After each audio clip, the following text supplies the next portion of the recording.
keras hati. Ini paling banyak hari ini Bapak Ibu.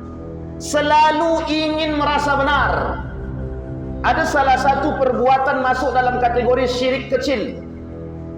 Syirik kecil. Nama dia sum'ah. Pelaku sum'ah itu selalu ingin merasa didengar. Dia selalu ingin merasa didengar. Tak mau mendengarkan pendapat orang lain. Itu yang pertama. Yang kedua, ada orang yang selalu merasa betul. Pokoknya diri dia paling benar. Bagaimanapun ibadah dia paling betul. Yang lain tak, salah. Dan suka menyalahkan orang. Seakan-akan surga itu milik dia sendiri saja. Kalau surga milik Anda sendiri, Anda ngontrak, Anda punya sewa di sana, silakan ambil. Tapi ingat itu cuma ngontrak, cuma sewa, belum memiliki seutuhnya. Artinya apa? Kata Nabi di akhir zaman itu, kelak di akhir zaman kata Nabi, ada orang yang suka begitu, yang selalu menganggap diri paling benar.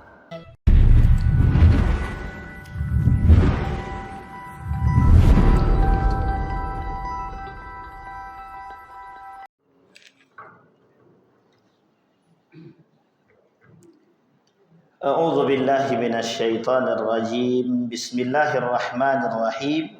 Assalamualaikum warahmatullahi wabarakatuh. Alhamdulillahi rabbil alamin. Alhamdulillahilladzi arsala rasulahu bil huda wa dinil haqq liyudhhirahu 'alad dini kullih wa kafa billahi syahida. Asyhadu an la ilaha illallah wahdahu la syarika lah. Wa ashhadu anna Muhammadan abduhu wa rasuluh la nabiyya ba'd. Allahumma salli wa sallim wa barik ala hadzal nabiyil karim. Allahumma salli ala Muhammad wa ala ali Muhammad fil alamin innaka Hamidum Majid. Ya ayuhan nasu taqu rabbakumul ladzi khalaqakum min nafsin wahidah wa khalaqa minha zawjaha wa batha minhuma rijalan katsiran wa nisaa'a wattaqullaha alladzi tasaaluna bihi wal arham innallaha kana 'alaikum raqiba. Wa qala Allah ta'ala ya ayyuhalladzina amanu taqullaha wa qulu qawlan sadida yuslih lakum a'malakum wa yaghfir lakum dhunubakum wa may yuti'illaha wa rasulahu faqad faza fawzan 'azima. Puji syukur kehadirat Allah atas limpahan rahmat dengan mengucapkan alhamdulillahi rabbil alamin. Bersalawat kepada Nabi dengan mengucapkan Allahumma salli ala Muhammad wa ala ali Muhammad fil alamin innaka Hamidum Majid. Bapak Ibu sekalian yang berbahagia, bagaimana kabarnya Bapak Ibu? Sehat semua? Ibu-ibu sehat, ibu-ibu? Apa-apa sehat, Pak? Alhamdulillahirabbil alamin. Mudah-mudahan di maghrib ini Allah istiqamahkan kita dalam kebaikan, istiqamahkan kita dalam berjuang, istiqamahkan kita dalam ibadah. Kemudian Allah jadikan rumah tangga yang sakinah, mawaddah, warahmah. Allah jadikan anak-anak yang saleh dan salehah, yang selalu berada dalam kebaikan. Untuk orang tua kita yang telah mendahului kita, Allah tempatkan di tempat terbaik di sisinya. Allah terima amal ibadahnya. Untuk orang tua kita yang masih hidup, Allah jaga mereka, Allah berikan kesehatan, kekuatan, keberkahan, Allah limpahkan rezeki. Amin ya rabbal. Baik Bapak Ibu sekalian yang berbahagia, beberapa bulan yang lalu kita mengkaji tentang aliran sesat. Tapi kemudian masuk WA, kata Kiai Subur, jangan berat-berat Ustaz, kata. Sakit kepala kami. Jadi malam ini kita ingat-ingat aja lah insyaAllah. Baik Bapak Ibu sekalian yang berbahagia, malam hari ini saya ingin ungkapkan satu hadis baginda Nabi Muhammad SAW. Hadis ini diriwayatkan oleh Imam Ad-Dailami. Kata Imam Ad-Dailami, sittatu asya'in tuhbitul a'mal. Ada 6 perkara yang bisa menyebabkan amal ibadah itu dihapus. Orang yang sudah ibadah, tapi amal ibadah dia, solat dia, tahajud dia, duha dia, tapi dihapus oleh Allah begitu saja amal ibadahnya. Ada pada 6 perkara kata Nabi. Penting kita mengetahui ini karena biar kita tak salah langkah. Hudzaifah ibnul Yaman itu sahabat Nabi yang bertanya kepada Nabi tentang dosa. Sahabat Nabi yang lain tanya kepada Nabi bagaimana meningkatkan pahala amal ibadah. Tapi kalau Huzaifah ibn Yaman tidak. Huzaifah ibn Yaman dia bertanya tentang dosa. Apa saja dosa-dosa itu sehingga bisa dihindari. Nah, hari ini kita perlu tahu apa hal yang bisa menghapuskan amal ibadah kita. Misal ada umur 60 tahun, 70 tahun beribadah. Rajin dengan ibadah dia. Rupanya tergelincir inzalaka atau insalaka. Tergelincir dia dari perbuatan tadi. Misal tak sengaja atau misal disengaja, ini muskilah, masalah. Sehingga jangan sampai ibadah kita itu sia-sia. Karena Imam Al-Ghazali dalam kitabnya Kashifatul Qulub, saya pernah katakan di masjid ini juga. Ibadah rajin, tahajud rajin, salat rajin, duha rajin. Tapi kata Allah, kata malaikat, aku diharamkan oleh Allah. Aku dilarang oleh Allah untuk menuliskan namamu dalam catatan amal baik. Itu seorang alim yang sudah dipanggil alim dalam kacamata manusia. Tapi justru sebaliknya seorang ulama dari Syam bermimpi bertemu dengan Nabi baginda Nabi Muhammad SAW. Dalam mimpi dia kata berangkat ke Mekah, di Mekah ada orang yang sampaikan kepada dia bahwa dia ahlu surga. Sampai ulama ini ke Saudi Arabia bertemu dengan ulama di Makkah, diantarkan. Apa kata orang satu kampung? Loh kok bisa? Ulama yang berwibawa datang ke kampung ini mencari pemuda itu. Yang mana fulan itu dalam pandangan kacamata masyarakat ternyata, mohon maaf, pelaku dosa. Dianggap pemabuk, dianggap pelaku dosa. Tapi ternyata oleh Nabi dalam mimpi ulama tadi dikatakan ahlul jannah, ahli surga. Bapak Ibu sekalian yang berbahagia, itu mesti ada sebab. Sehingga di sini larangan bagi kita untuk ketika kita melihat manusia, tidak bisa kita katakan, oh dia rajin sholat, ini ahlus surga. Jangan katakan begitu dulu, karena kita belum tahu yang tersembunyi itu kita tidak ada. Tapi mengapresiasi orang itu baik. Mengapresiasi orang itu baik. Ya Allah, beliau ini rajin ke masjid, mudah-mudahan kelak masuk surga, amin. Tapi kalau kita katakan pasti dia masuk surga, belum tentu. Kadang orang tergelincir dari lidah, kadang orang tergelincir di hati, kadang orang tergelincir di mata. Ini yang menjadi masalah. Maka kata Nabi ada 6 perkara, kata Nabi. Sittatu asya'in tuhbitul a'mal. Paling tidak ada 6 perkara. Yang pertama kata Nabi, al-istighalu bi'uyubin nas atau al-istighalu bi'uyubil khalqi. Orang yang sibuk mencari kesalahan orang lain. Orang yang sibuk mencari aib orang lain dengan tujuan satu saja, untuk menjatuhkan orang tadi. Bapak Ibu sekalian yang berbahagia, ada konsep kedua, hampir mirip, namanya at-tajassus. Tajassus itu memata-matai orang, tapi dengan tujuan mencari kesalahan orang. Dicari dia, dibuat begini. Besok Pak Ucup, kau pura-pura berkawan ya sama si Anu tuh. Tengok bagaimana kebiasaan si Anu tuh. Cari kesalahan si Anu tuh. Nanti kita jadikan dia bom untuk dia, untuk disebarluaskan aib dia. Oh ini banyak. Apalagi masa-masa sekarang nih. Masa-masa sekarang nih masa yang paling tepat untuk melakukan demikian. Maka kalau kita tidak melakukan pembenahan terhadap diri, rusak. Maka kalimat pertama kata Nabi, al-istighalu bi'uyubin nas, orang yang sibuk mencari aib orang lain. Pada hakikatnya manusia itu, kita ini, fitrahnya kita sebagai manusia selalu melihat fitrah kita, selalu mencari aib diri kita sendiri. Coba bayangkan sekali-sekali duduk di rumah, tengok aib masing-masing. Sudah sejauh mana aib aku ini tertutup. Jangan sampai satu saat Allah buka tuh aib, habis. Ketika Allah menutup aib manusia, satu orang manusia Allah bukakan aibnya, semua orang tak suka. Kita ambil contoh, banyak kasus, banyak. Sekarang ini di media, baik televisi, Instagram dan lain sebagainya, media sosial, itu paling mudah menyebarkan aib orang. Tapi ingat, ketika aib orang tersebar, apa yang terjadi? Yang terjadi adalah merendahkan dan menghinakan manusia. Artinya apa? Orang yang aibnya terbuka di hadapan umum itu sudah mudah-mudah. sudah sangat mudah untuk direndahkan. Oh, dia pelaku zina. Masih ingat kasusnya Bapak Ibu? Kasus para artis yang dulu pernah berzina. Ketika Allah tampakkan aib mereka, apa yang terjadi? Begitulah Allah ingin merendahkan manusia. Tapi konsep sebaiknya apa? Man satara musliman satara Allah yaumal qiyamah. Seorang muslim yang menutup aib orang lain, Allah tutup aib dia rapat-rapat. Maka Bapak Ibu sekalian yang berbahagia, hari ini itu mungkin Allah masih tutup aib saya. Tapi kalau Allah hendak buka aib kita, habis. Tak ada orang yang hendak menghargai kita. Yang pertama, al-istighalu bi'uyubin nas atau bi'uyubil khalqi. Jangan, tak usah mencari aib-aib orang. Pandang bulu kita sendiri.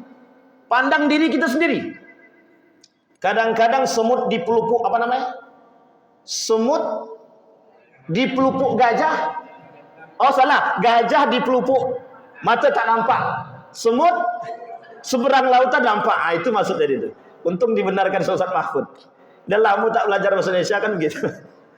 Coba bayangkan, mudah mencari. Sedalam itu orang menyembunyikan aib dia karena memang tujuan dia nak mencari aib orang, dapat. Oh, si anu tu rupanya suka, mohon maaf, suka judi. Akhirnya disebarluaskan. Bapak Ibu sekalian yang berbahagia, ini masuk dalam kategori dosa besar. Apalagi kalau dia sudah sibuk mencari aib orang dan kemudian dia sebarkan.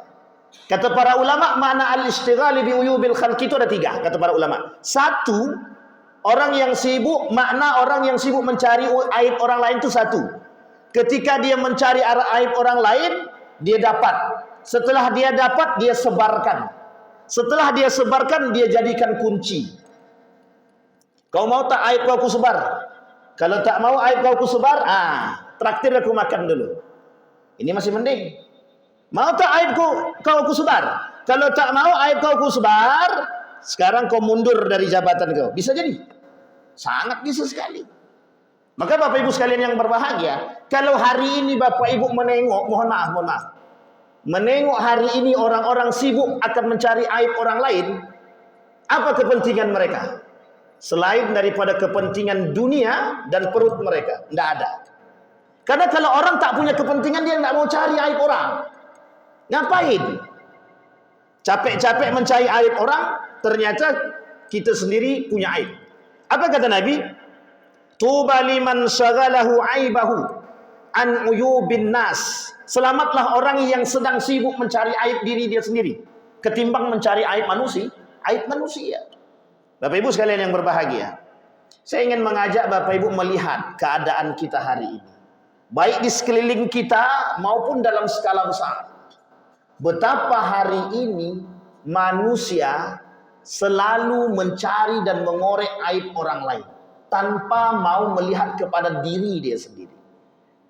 Kalaulah aib ini saling menyebarkan, antara satu dan yang lain saling menyebarkan aib, mau sampai kapan umat muslim itu seperti ini tingkahnya? Mau sampai kapan umat muslim bersatu? Tidak akan bersatu. Kenapa tak akan bersatu? Karena setiap muslim saling mencari kelemahan masing-masing. Sehingga kalau bisa, dan usahakan harus bisa, kita yang sadar, yang mengerti, jangan sampai. Karena kadang-kadang kita yang pelaku, dan kita berharap dengan perbuatan demikian bisa menjatuhkan kehormatan orang lain. Ingat, ketika kita menjatuhkan kehormatan orang lain, Allah tidak tidur. Bahwa Allah kelak akan menjatuhkan kehormatanmu. Bahkan mungkin lebih daripada itu. Bapak Ibu sekalian yang berbahagia, itu perlu diperhatikan. Karena memang kadang-kadang orang-orang selalu ingin mencari, mengorek-ngorek, ingin mencari kelemahan orang lain. Coba kita pandang kebaikan orang, jangan keburukan orang yang kita pandang. Dan coba gunakan kacamata yang sehat, akal yang sehat. Semua manusia yang penjahat itu belum tentu jahat seutuhnya. Tapi semua manusia yang baik belum tentu baik. Karena di hadapan Allah belum tentu baik. Di hadapan manusia baik, di hadapan Allah. Seperti yang dikatakan Imam Al-Ghazali tadi. Siapa yang tahu? Seorang alim rajin ibadah ternyata diharamkan oleh Allah malaikat untuk menuliskan nama dia. Kita tak tahu. Maka kita tak boleh menjustifikasi orang sesuka hati kita. Itu yang pertama. Dalam hadis Nabi mengatakan begini, "Man nadhara fi uyubin nas amiya an uyubi nafsihi." Orang yang selalu sibuk dengan aib orang lain, dia mesti lupa dengan aib diri dia sendiri. Mesti lupa. Itu yang pertama. Yang kedua kata Nabi, qaswatul qalbi, keras hati. Ini paling banyak hari ini Bapak Ibu. Selalu ingin merasa benar. Ada salah satu perbuatan masuk dalam kategori syirik kecil. Syirik kecil. Nama dia sum'ah. Pelaku sum'ah itu selalu ingin merasa didengar. Dia selalu ingin merasa didengar. Tak mau mendengarkan pendapat orang lain. Itu yang pertama. Yang kedua, ada orang yang selalu merasa betul. Pokoknya diri dia paling benar. Bagaimanapun ibadah dia paling betul. Yang lain tak, salah. Dan suka menyalahkan orang. Seakan-akan surga itu milik dia sendiri saja. Kalau surga milik Anda sendiri, Anda ngontrak, Anda punya sewa di sana, silakan ambil. Tapi ingat itu cuma ngontrak. Cuma sewa. Belum memiliki seutuhnya. Artinya apa? Kata Nabi di akhir zaman itu, kelak di akhir zaman kata Nabi, ada orang yang suka begitu. Yang selalu menganggap diri paling benar. Kata Nabi, maka Bapak Ibu sekalian yang berbahagia, kalau kita mengkaji hadis-hadis fitnah akhir zaman, banyak sekali hadis-hadis itu, yang semua hadis itu kalau kita merujuk kepada keadaan kita hari ini hampir mirip. Kita ambil contoh misalkan. Kita ambil contoh. Kata Nabi, kelak di akhir zaman itu, yang halal dan yang haram itu tidak jelas. Yang paling banyak syubhat, kata Nabi. Sekarang Bapak Ibu tengok sendirilah. Yang menghalalkan yang haram ada, yang mengharamkan yang halal ada. Yang melakukan itu siapa? Muslim atau non-muslim? Muslim. Artinya apa? Kesadaran umat muslim terhadap halal haram sedikit. Membenarkan yang salah dan menyalahkan yang benar. Nampak apa tak nampak? Nampak. Orang pengkhianat dianggap jujur, orang jujur dianggap pengkhianat. Orang-orang yang amanah dianggap tidak amanah atau pengkhianat. Orang yang pengkhianat dianggap amanah. Dan ini hal-hal seperti ini kata Nabi. Dan itu kata Nabi yang terjadi kelak di akhir zaman. Maka Bapak Ibu sekalian yang berbahagia, poin yang kedua yang bisa merusak amal ibadah kita, tuhbitul a'mal kata Nabi, qaswatul qalbi, orang yang keras hati. Keras hati itu apa? Orang yang selalu merasa paling benar. Ali radhiyallahu anhu, ketika Ali bin Abi Thalib berkata, ketika manusia melakukan perbuatan maksiat atau nifak, di dalam hati dia sedang dia tanamkan tinta hitam. Semakin hari dia melakukan maksiat, maka tinta hitam itu semakin besar. Kalau tinta hitam ini semakin besar, itu sulit bagi dia untuk menerima nasihat, tak masuk. Apapun perkataan orang tak masuk. Kenapa? Karena tak mau menerima nasihat. Sehingga kebenaran bagi dia mutlak untuk diri dia sendiri. Maka kita kasih tahu bahwa surga itu milik dia, bukan milik yang lain. Kenapa kita katakan demikian? Karena mereka tidak mau menerima nasihat. Itu yang pertama. Yang kedua, parahnya lagi, hari ini orang tak lebih suka berdiam diri pada posisi mereka masing-masing dan enggan memberikan nasihat dan perhatian kepada saudara dia sesama muslim. Coba bayangkan, setiap umat muslim tidak punya perhatian sesama muslim. Yang salah dibiarkan, tak ada nasihat untuk muslim. Apa yang terjadi? Kacau. Kacau bang. Setiap orang berpikir tentang lakum a'malakum wali a'mali. Setiap orang berpikir tentang amal ibadah masing-masing. Sementara kemungkaran terserak di mana-mana. Ada kemungkaran, ada. Ketika kemungkaran berserak di mana-mana, umat muslim cuma diam, apa yang terjadi? Kemungkaran yang didiamkan itu menyebab kerusakan. Sehingga umat muslim, mohon maaf, ketika umat muslim melihat kekacauan dan kemungkaran dan hanya diam, tidak memberikan nasihat, tidak memberikan peringatan, tidak membela dan lain sebagainya, rusak. Kalau Allah kata dalam Al-Quran, la fatahna alaihim barakatin minas sama. Kalaulah orang-orang satu kampung itu beriman. Sekarang pertanyaannya, kalau di satu kampung itu ada perzinahan, ada kemungkaran, ada kejahatan, ada kejahilan yang nyata, Sekalipun ada alim di kampung tersebut, Allah hancurkan. Dan Allah tidak akan memuliakan kampung tersebut sekalipun alim ada di situ, tapi kealiman mereka membuat diri mereka diam, bukan berkata terhadap yang fatal, yang salah, yang bodoh, yang jahil. Mereka tak berlaku kealiman mereka di hadapan Allah. Kelak pertanggungjawabannya berat. Jangan salah. Ada mungkar harus, ada perzinahan harus. Misal contoh, di salah satu RT ada perempuan janda misal, atau mungkin tidak janda, atau apa terserahlah. Dia tak punya suami. Sering laki-laki datang ke sana, baik pagi, siang, malam. Tidak ada satupun yang menasehati. Dan kita tidak tahu kebenaran dia. Dan betul, jika seandainya mereka melakukan perzinahan, atau mereka seandainya perempuan tersebut sering mendatangi laki-laki, atau laki-laki sering datang ke rumah dia, tanpa ada yang menasehati, maka satu kampung itu tinggal tunggu saja. Berdosa semua. Artinya apa?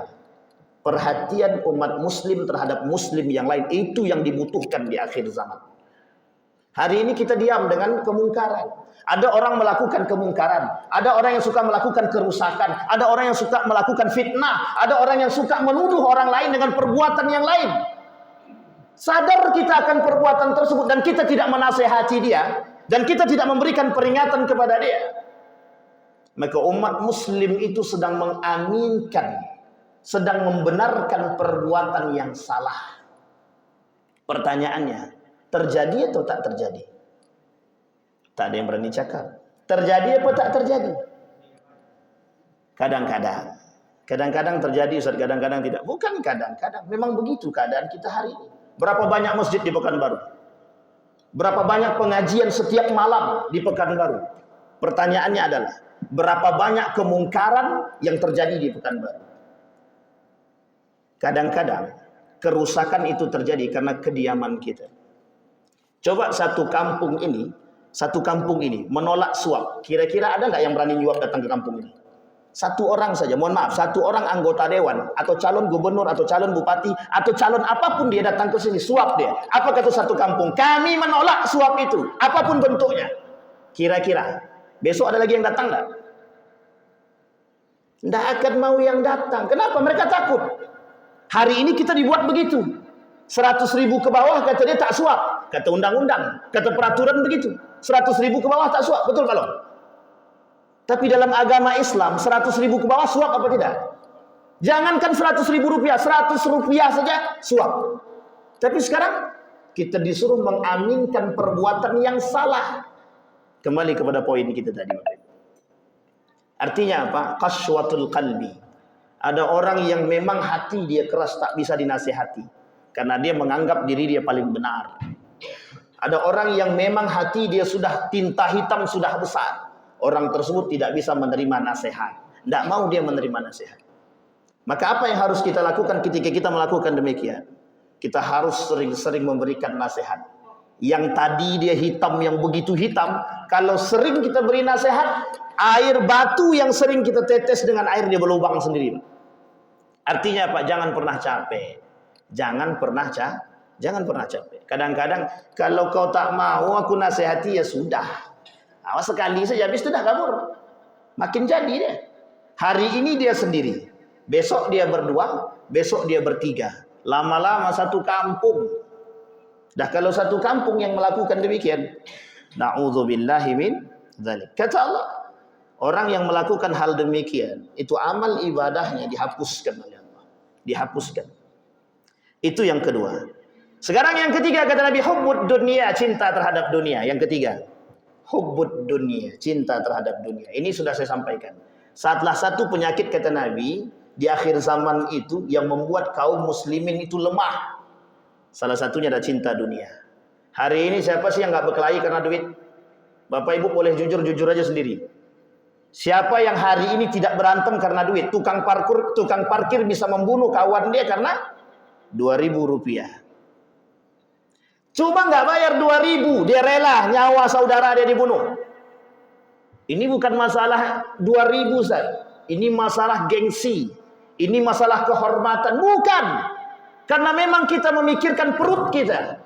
Maka kata Nabi, kelak di akhir zaman la taqumus sa'ah hatta taraw, kata Nabi, tidak akan terjadi hari kiamat sampai kalian akan melihat nisa'uhum qiblatuhum wa butunuhum himmatuhum. Perempuan akan jadi kiblat bagi mereka dan perut mereka akan menjadi tujuan mereka. Nah, coba bayangkan Bapak Ibu. Itu kata Nabi. Artinya apa?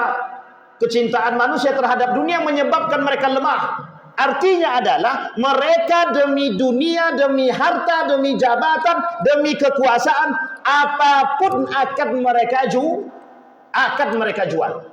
Sekalipun agama. Makanya Bapak Ibu sekalian yang berbahagia, kalau kita yang tidak punya harga diri, kalau kita tidak bisa menjaga kehormatan agama, kita yang direndahkan dan dihinakan oleh Allah. Artinya apa? Kita yang harus kuat Bapak Ibu. Jangan karena harta, dikit-dikit karena harta, dikit-dikit karena duit. Bapak Ibu, mohon maaf. Masih banyak manusia yang lebih miskin daripada kita. Masih banyak. Tapi mereka masih banyak yang menjaga kehormatan keagamaan mereka. Kita masih bisa makan Bapak Ibu. Masih banyak orang-orang yang tidak bisa makan. Rakyat Palestina melihat satu tetes air itu berharga bagi mereka. Rakyat Palestina, mereka cuma pengen makan enak, nggak berpikir bisa makan saja cukup. Bahkan air yang tergenang entah itu bersih atau tidak mereka minum. Demi apa? Demi menjaga kehormatan agama mereka. Sementara kita makan sudah enak, tapi masih bisa menjual agama. Makan sudah enak, tapi kehormatan agama kita tak jaga. Makan masih enak, tapi kita masih bisa cinta terhadap dunia. Makan masih bisa enak, mohon maaf. Tapi kita masih iri dengan saudara kita yang punya mobil lah, yang punya motor lah, mohon maaf. Kadang-kadang mereka yang punya motor, kita yang resek. Tidak ada rasa syukur.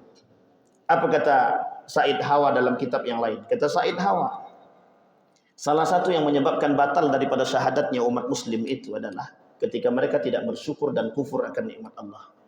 Dalam kalimat yang lain, Syekh Sulaiman Abdul Wahab, apa kata Syekh Sulaiman Abdul Wahab At-Tamimi, nawaqidul Islam, 10 yang membatalkan keislaman. Satu di antaranya orang yang kufur akan nikmatnya Allah. Bapak Ibu sekalian yang berbahagia, cinta dunia itu bisa mengarahkan kita kepada perbuatan-perbuatan yang tidak disukai oleh Allah. Cinta terhadap dunia itu bisa menghilangkan iman kita. Mohon maaf Bapak Ibu, mohon maaf. Betul.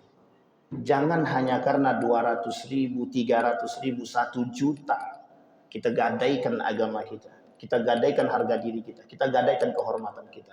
Itu hina di hadapan Allah. Apa tujuan kita menyampaikan hal demikian? Untuk hikmah bagi kita. Kadang-kadang lisan kita tak sejalan dengan hati kita. Kadang-kadang hati kita menolak, tangan kita mengangkat.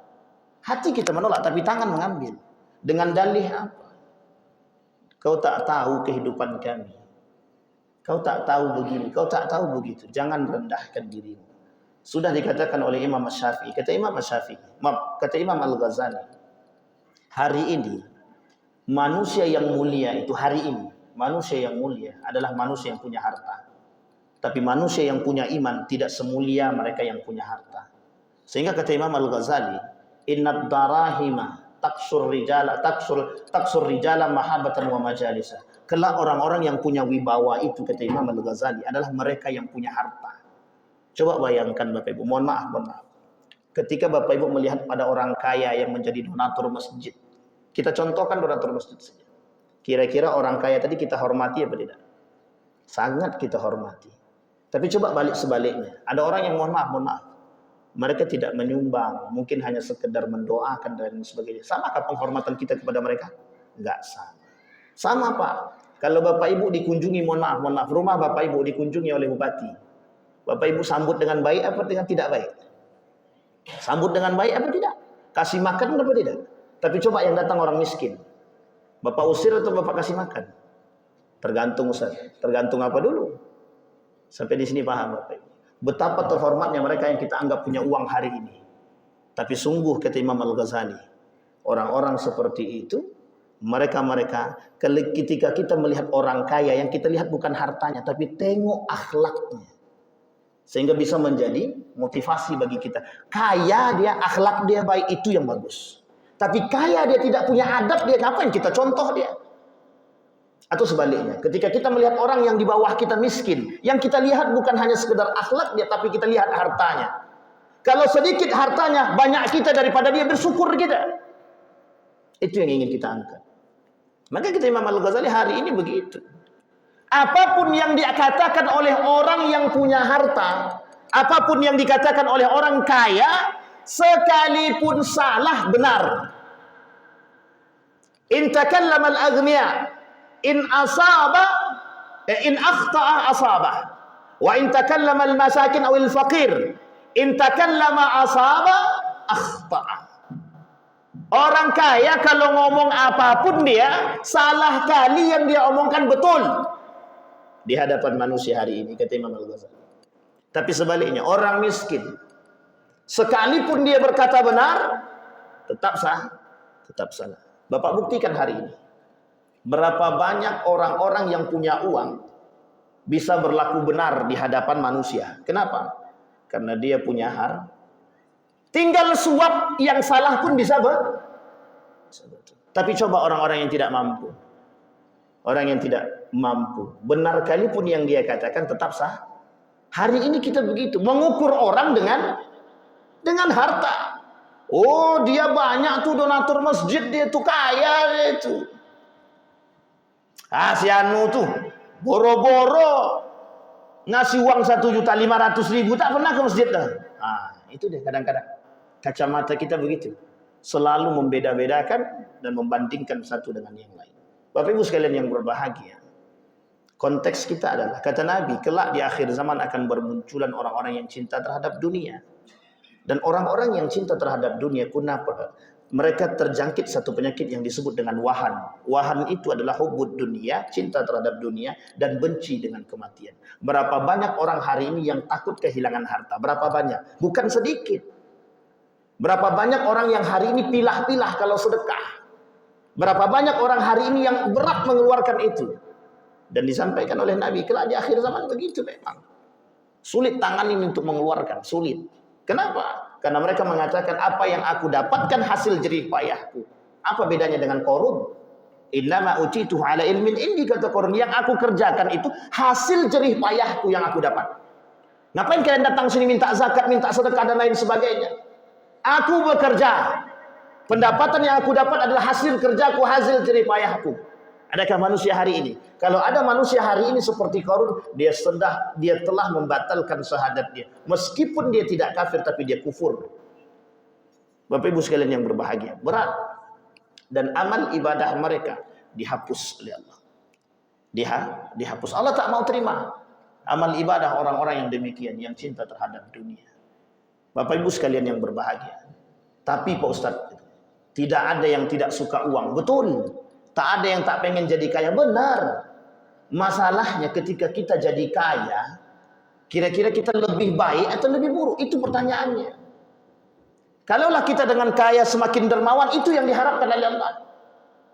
Kalaulah kita semakin kaya, semakin dermawan, itu yang dilakukan orang yang paling kuat di muka bumi. Kita Umar bin Khattab. Tapi justru sebaliknya, yang ditakutkan oleh Allah justru sebaliknya. Semakin dia kaya, semakin dia lupa dengan Allah. Semakin dia punya banyak harta, dia lupa dengan Allah. Itu yang terjadi, iya. Berapa banyak orang-orang yang dulunya tidak punya harta, jauh dia, dekat banget dengan Allah. Datang ke masjid dia, tapi setelah punya banyak dia pendapatannya. Mohon maaf, datang pun tidak. Dah salat, udah. Tadi di sana mana? Itu tak tahu. Sampai di sini paham apa? Jadi kadang-kadang kita butuh keseriusan untuk memahami. Kita harus hati-hati dengan apa yang kita lakukan. Hari ini kita harus rajin bersedekah. Minimal sedekah itu dengan lisan kita mendoakan saudara kita. Maka kata Nabi dalam riwayat yang lain, kalau doa pengen cepat dikabulkan, doakan orang lain. Kalau ketika kita mendoakan orang lain, apa yang kita doakan kepada orang lain itu balik ke kita. Itu cepat baliknya. Tapi kalau kita pelit dalam berdoa, ya beda tipis saja. Beda-beda tipis saja. Baik Bapak Ibu sekalian yang berbahagia. Cinta terhadap dunia itu bisa merusak kita. Kata Allah, inna amwalakum wa auladakum fitnah. Ujian kita adalah ketika Allah kasih kita harta. Dikasih harta itu ujian. Yang keempat, kata Nabi, qillatul haya. Orang yang tak punya rasa malu atau sedikit rasa malunya. Hari ini orang tak malu, Ustaz, bukan tak punya rasa malu, tak malu. Laki-laki dan perempuan boncengan itu haram apa tak haram? Tidak ada yang berani ngomong. Kenapa tidak berani ngomong? Na'udzubillah min dzalik. Bapak Ibu sekalian yang berbahagia, perbuatan yang biasa kita lihat adalah ketika seorang laki-laki dan perempuan berboncengan dan itu dianggap biasa. Itu tandanya rasa malu dia sudah tak ada. Kadang belum, mohon maaf, kadang suami orang dengan istri orang, meskipun dengan dalih apapun itu, bolehkah laki-laki dan perempuan berduaan? Apa hukumnya laki-laki dan perempuan berduaan? Haram. Tidak boleh. Apa hukumnya laki-laki dengan perempuan berjabat tangan? Haram. Hanya saja Yusuf Al-Qaradawi membolehkan dalam konteks yang lain yang berbeda. Ketika seorang pejabat dan dalam konteks yang lain. Dan ini tidak semenah-menah Bapak Ibu. Perbuatan yang kita anggap biasa ternyata salah. Perbuatan yang kita anggap biasa ternyata dosa. Dan kita memudahkan itu hari ini. Manusia hari ini memudahkan perbuatan-perbuatan yang sifatnya, mohon maaf, kadang-kadang dosa besar dianggap biasa. Karena ketidaktahuan tadi. Jangan salah Bapak Ibu, ada 76 dosa besar. Di antara 76 dosa besar itu kata Imam Az-Zahabi, hampir setengahnya dianggap biasa. Dan itu dosa besar. Dan salah satu kelompok yang bermunculan pada masa Daulah Abbasiyah namanya pada masa Ali bin Abi Thalib dan Muawiyah, nama kelompoknya Murji'ah. Murji'ah ini adalah kelompok yang memudahkan orang-orang pelaku dosa besar. Apa kata mereka? Tergantung pada iman masing-masing. Kami melakukan dosa tergantung hati kami. Semua amal ibadah kami tergantung pada hati kami. Oh begitukah? Itu Murji'ah.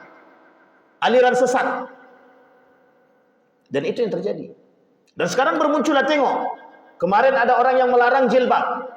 Pertanyaannya adalah, tahukah mereka kalau tidak pakai jilbab itu dosa besar? Tahu. Tapi mengapa kok dianggap biasa? Hari ini begitu. Orang menganggap dosa besar itu biasa. Kenapa? Karena mereka tak pernah takut dengan Allah. Karena bagi mereka dosa besar itu tergantung, setiap dosa yang dilakukan oleh manusia tergantung pada hati masing-masing. Tidak bisa.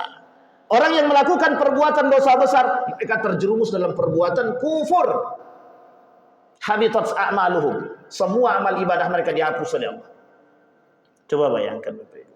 Termasuk salah satunya ketika mereka tidak lagi punya rasa malu. Orang bergandeng tangan tak malu. Orang berpakaian terbuka tak malu. Orang tidak pakai kerudung tidak malu. Laki-laki membuka auratnya tidak malu. Orang yang memfitnah orang lain tidak malu. Orang yang suka menuduh orang lain tak punya malu. Kenapa tak punya malu? Mereka melakukan zina, narkoba, minum khamar, biasa. Hari ini pamer aurat itu biasa. Dan tidak punya rasa malu. Kenapa? Karena rasa malu dalam diri mereka sudah hilang. Apa penyebabnya? Penyebabnya adalah ketika dosa tadi dianggap biasa. Coba bayangkan kalau dalam benak kita tertanam dosa itu seram. Dosa itu menakutkan. Dosa itu menyedihkan. Saya kira tak ada yang mau melakukan dosa. Maka kenapa dosa? Kenapa surga dan neraka tidak ditampakkan? Kenapa azab tidak ditampakkan? Dalam konteks fisiknya. Anggaplah seorang pelaku zina langsung ditampakkan oleh Allah. Azab akhiratnya habis, tidak ada yang mau. Karena tidak akan melakukan. Kenapa? Karena dalam benak kita hari ini adalah kita anggap biasa semuanya. Tapi dari nenek moyang kami begitu besar, itu dia masalahnya. Yang harus kita benahi yang salah, bukan harus kita pegang yang salah tadi. Yang salah kita benarkan, yang benar kita pertahankan. Itu yang paling baik. Maka jangan salah. Rasa malu. Mengambil barang milik orang lain, salah apa tak salah? Mencuri apa tak mencuri? Mencuri. Tapi kan cuma sedikit, maksud. Udah minta belum? Belum. Biasakah? Biasa. Memakai sandal orang di luar tanpa ada izinnya, salah apa tak salah? Meskipun dikembalikan, salah apa tak salah? Dosa, ghasab. Dosa sama kayak mencuri. Tapi kan kami kembalikan, betul kami kembalikan. Pertanyaannya, Anda sudah izin atau belum? Anda telah memakai hak orang lain tanpa harus Anda kembalikan. Sekalipun Anda kembalikan, kelak Anda tetap berdosa. Sampai di sini paham Bapak Ibu? Ini nomor 4, rasa malu tak ada lagi. Kita tak malu berbuat dosa, kita tak malu bermaksiat. Karena apa? Karena sudah terbiasa melakukan perbuatan dosa. Baik Bapak Ibu. Yang kelima, tulal amal, terlalu banyak berangan-angan. Terlalu banyak berangan-angan. Apa maksudnya terlalu banyak berangan-angan? Nanti kalau aku jadi gubernur, apa ya kira-kira? Mimpi gitu deh kan. Maksud saya paham Bapak Ibu ya? Jadi kita ini terlalu, manusia hari ini itu selalu ingin menjadi sesuatu, tapi kadang-kadang dia lupa dengan pekerjaan yang di depan dia. Kerjakan dan lakukan sesuatu yang sudah nampak oleh kita, tapi jangan pernah berangan-angan terlalu tinggi. Tapi Ustaz, kalau kami berangan-angan pengen naik haji, salah? Kata salah. Kalau kami berangan-angan pengen bisa umroh, kata salah. Asal jangan diam aja. Kami pengen umroh Ustaz, iya, tapi di rumah aja kami duduk. Itu yang salah tuh. Kami pengen haji Ustaz, iya, tapi dah daftar belum? Belum. Nanti tergantung Allah Ustaz. Ya bisa juga. Tapi memang kadang-kadang kecil kemungkinan itu. Artinya apa? Panjang angan-angan boleh. Ustaz, kami pengen punya pekerjaan yang melimpah.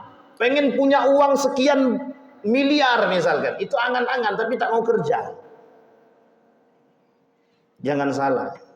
Allah memang yang bisa membolak-balikkan hati manusia. Tapi manusia punya satu konsep yang harus kita tanamkan. Namanya ikhtiar. Orang harus berikhtiar. Manusia harus berikhtiar. Meskipun akhirnya bertawakal. Bapak Ibu sekalian yang berbahagia, datang kepada Allah. Kemudian ikhtiar. Setelah kita ikhtiar, kita datang kembali kepada Allah. Ini 3 konsep yang harus kita tanamkan. Yang pertama, apapun yang kita miliki, baik itu cita-cita, keinginan dan lain sebagainya, datang dulu kepada Allah. Setelah datang kepada Allah, baru kemudian kita berikhtiar, usaha. Yang ketiga baru kita bertawakal. Ini enggak, langsung nomor 3. Aku bertawakal aja kepada Allah, Ustaz. Ya, insya Allah, mudah-mudahan. Ada satu kelompok namanya, ada 2 kelompok, namanya Jabariyah dan Qadariyah yang saling bertolak belakang. Dan itu oleh Syekh Hasim Al-Asy'ari dalam kitabnya Risalah Ahlus Sunnah wal Jamaah disebut itu kelompok-kelompok sesat. Bapak Ibu sekalian yang berbahagia, mudah-mudahan dia ada 10 hal yang menyebabkan ada 6 perbuatan yang bisa merusak amal ibadah. Kita tutup dengan yang terakhir, yang ke-6 Bapak Ibu sekalian yang berbahagia. Yang ke-6 itu adalah perkara yang paling berbahaya, adalah yang bisa membatalkan perbuatan kita adalah zalim kepada Allah, berkhianat kepada Allah, kemudian zalim kepada manusia. Salah satu perbuatan yang paling zalim yang kita lakukan kepada manusia adalah ketika kita menyakiti hati manusia. Nah, ini yang harus kita tanamkan Bapak Ibu. Salah satu perbuatan yang paling zalim terhadap manusia adalah ketika kita menyakiti hati manusia. Apapun bentuknya Bapak Ibu. Kelak kata Nabi di akhir zaman itu, di hari kiamat nanti, hatta yuqadu syatal jalha ila syatil qarna. Semua yang kita buat kezaliman kepada manusia, amal ibadah kita tadi diberikan kepada orang yang kita zalimi. Kalau sudah habis amal ibadah kita, apa dosa-dosa orang tadi diberikan kepada kita? Artinya apa Bapak Ibu? Kelak kita bisa menjadi manusia yang paling bangkrut di akhirat itu. Kenapa? Karena amal ibadah kita diberikan kepada orang yang kita zalimi. Kalau sudah selesai, sudah habis, kemudian masih banyak salah kita sama dia, semua dosa-dosa orang tadi diberikan kepada kita. Artinya apa? Selain dari amal ibadah kita di dunia sudah ditolak oleh Allah, sudah Allah tidak mau terima, tambah kita melakukan perbuatan-perbuatan yang zalim, dan kemudian kezaliman tersebut, dosa-dosa orang tadi diberikan kepada kita. Kurang bangkrut apa? Cuma manusia hari ini tidak takut dengan begitu. Kenapa mereka tidak takut? Karena mereka menganggap perbuatan-perbuatan itu sederhana. Bapak Ibu boleh lihat hari ini, banyak orang yang suka membunuh orang lain. Kenapa? Kok biasa? Kenapa kok tidak ada rasa takutnya membunuh orang lain? Karena mereka menganggap perbuatan itu biasa. Maka kata Nabi, kelak di akhir zaman itu, kalian akan melihat orang-orang akan saling berbunuhan antara satu dengan yang lain. Dan perbuatan itu dianggap biasa. Bapak Ibu sekalian yang berbahagia, ada 6 perkara kata Nabi yang bisa merusak amal ibadah kita. 1, apa tadi Bapak Ibu? Yang pertama, orang yang suka mencari aib orang lain. Yang kedua Bapak Ibu, orang yang hati dia keras. Yang ketiga Bapak Ibu, tidak punya rasa malu. Yang keempat, cinta dunia. Yang kelima, Apa Bapak Ibu yang kelima? Zalim. Yang keenam Bapak Ibu, apa yang keenam Bapak Ibu? Mereka yang keenam adalah mereka yang tidak punya rasa malu. Yang suka berbuat dosa tapi mereka tak sadar dengan dosa yang mereka buat. Mudah-mudahan ada manfaatnya bagi kita semua. Mudah-mudahan nasihat yang disampaikan oleh Nabi kepada kita tertanam. Paling tidak untuk di kampung kita dulu, paling tidak untuk diri kita sendiri. Maka tak salah ketika Agim mengatakan dimulai dari diri kita sendiri. Kita sama-sama kerjasama Bapak Ibu. Karena kesolehan itu tidak sendiri-sendiri. Soleh itu bersama. Kalau sendiri-sendiri nanti tak bisa masuk surga. Karena masuk surga itu barang-barang. Saya kira itu saja, mudah-mudahan bermanfaat bagi kita semua. Fa'tabiru ya ulil absar la'allakum tuflihun. Assalamualaikum warahmatullahi wabarakatuh.